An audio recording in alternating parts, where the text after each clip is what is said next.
ئەمە دووسایدی حاجی ئۆمەران چۆمانە.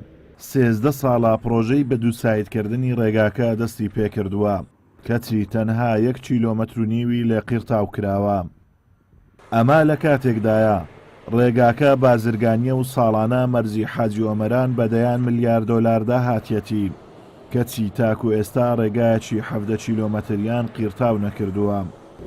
داواکاریمانەوەیە چیتر بۆ پچڕ ئیش نەکرێ ئەگەر حکومەت باری دارایی ئابووری باش بیتن بتوانن ئەم جارەی بەجارێک تەواوی بکەنەوە ئیسیفادەی بۆ خەڵکەکەی دەبیتن چونکە چەند ساڵەوە لە 2011 دەستیان بۆ پرۆژەیە کە دێ بە پچڕی کار تێدا دەکەن و بەجێ دەڵن بۆ هیوایان ئەو سەڵکە بتوان تەواوی بکەن و ئەو پچڕی لە کارەکانیاندا نەمێنێت. زادەکەش دەبینێگە دوو سیارە بێ لۆری بی بەخوا لە هەردوو لای ڕاب بەخوا چاو لێ دەڵی دەبی وێک نەکەوی تەسکە زادەشی بازرگانی ئەو حەشیمەتەی لەسەر هەم خەڵکەی لەسەرە هەموو ڕۆژە تووشی لێدانی سیارە و زەرمەندی خەڵکی و یعنی سیارە یعنی بەڕاستیەوە دەبینی ئەوازەکە ئەو هەیە بەو نەوەیە.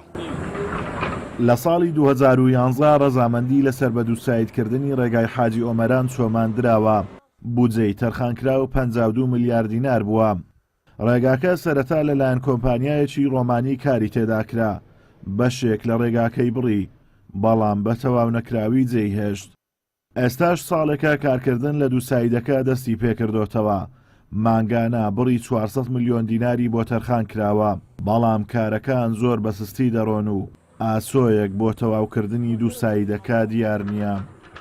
بەخۆی لە ڕاستیدا ئەگەر بودجەیەکی کەمت هەبێ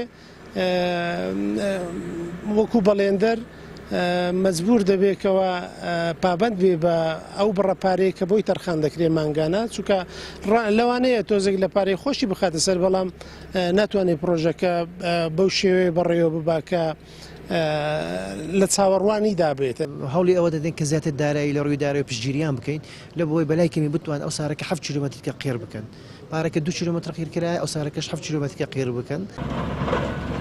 ڕێگای حاجی ئۆمەران ڕۆژانە سەدان بار هەڵگر هاتوچۆی پیادا دەکەن بەهۆی یەکسایدی ڕێگاکە زۆر قەرەباڵغ و پڕمەترسیە ساڵانە چەندین ڕووداوی هاتوچۆی دڵتەزێنی لێ دەکەوێتەوە.